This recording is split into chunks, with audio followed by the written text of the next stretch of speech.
প্রিয় দর্শক, আমি আপনাদেরকে গল্পের আঙিনায় আমন্ত্রণ জানাচ্ছি। আজকের অডিও গল্প আহুর মাজদা, রচনা ও উপস্থাপনা রবীন্দ্রনাথ ব্যানার্জি।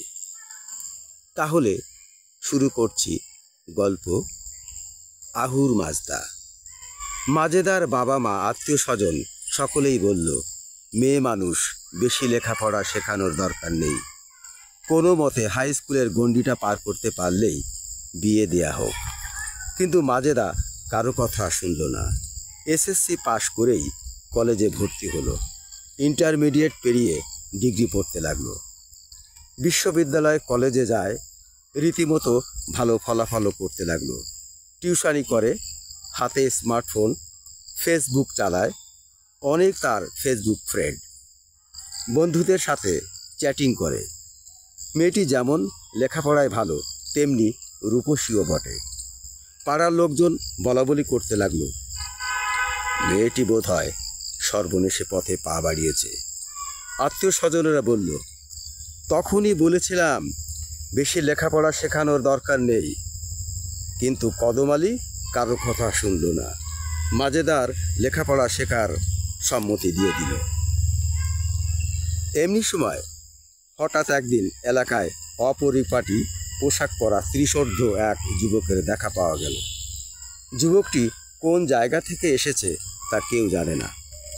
তাকে কখনো ধর্মীয় উপাসনালয়ের কাছে, কখনো গাছতলায়, কখনো নদীর পাড়ে, কখনো পাড়ার ভেতর দিয়ে হেঁটে যেতে দেখা যায়। সে কারো সাথে কথা বলে না, কেবলই বলে আহুর মাজদা। এই শব্দটির সাথে এলাকাবাসী কেউ পরিচিত না। তারা মনে করল যুবকটি তাদের পাড়ার মেয়ে মাজেদার প্রেমে দেওয়ানা হয়ে তাদের পাড়ায় ছুটে চলে এসেছে। আর এসব হয়েছে ফেসবুকের কল্যাণে।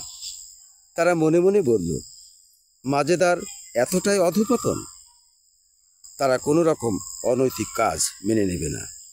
এর জন্যে মাজেদাকে শাস্তি ভোগ করতে হবে। কিন্তু তার আগে পাড়ার জঞ্জাল, এই আপত্তিকে দূর করতে হবে। তারা গিয়ে অনাহুত যুবকটিকে পাকড়াও করল। তাকে বিভিন্ন প্রশ্নবাণে জর্জরিত করে ফেলল। কিন্তু যুবকটি কোনো প্রশ্নের উত্তর সঠিকভাবে দিতে পারল না।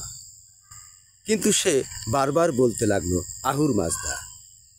অবশেষে পাড়ার লোকজন মপ তৈরি করে যুবকটিকে প্রহার করতে লাগলো। তারা বলল, বল, আমাদের মাজেদার সাথে তোর কি সম্পর্ক? এখানে এসেছিস কেন? মাজেদাকে নিয়ে পালিয়ে যাবি বলে চলে এসেছিস? কিন্তু যুবকটি কেবলই বলতে লাগলো আহুর মাজদা। এমন সময় বয়োজ্যেষ্ঠ এক বিজ্ঞ মানুষ এগিয়ে এসে বলল, বাবারা, তোমরা থামো, ওকে আর মেরো না, আমি একটু বুঝে দেখি বিষয়টি কি। মারধর থামিয়ে দিলে বিজ্ঞজন জিজ্ঞাসা করলেন, তুম যাহা কিউ আয় হো? যুবকটি বলল, মুঝে নেহি পাতা কেউ, मैं अपना उपास्य को ढूंढ रहा हूँ। বিজ্ঞ লোকটি মৃদু হাসলেন। সবার উদ্দেশ্যে বললেন, যুবকটি দেওয়ানা, আহুর মাজদাকে খুঁজছে। ছেলেটি একজন জোরাস্ট্রিয়ান। জরথুস্ত্র ধর্মে সৃষ্টিকর্তাকে আহুর মাজদা বলে। তোমরা ওকে আর মেরো না। তবে সে এখানে কিভাবে এসেছে বোঝা যাচ্ছে না। তোমাদের উচিত পুলিশের সাহায্য নেওয়া। সকলে বলল, ও, আমরা তো ভেবেছিলাম আমাদের মাজেদা আবার কি ঘটনা ঘটিয়ে ফেললো তা কে জানে।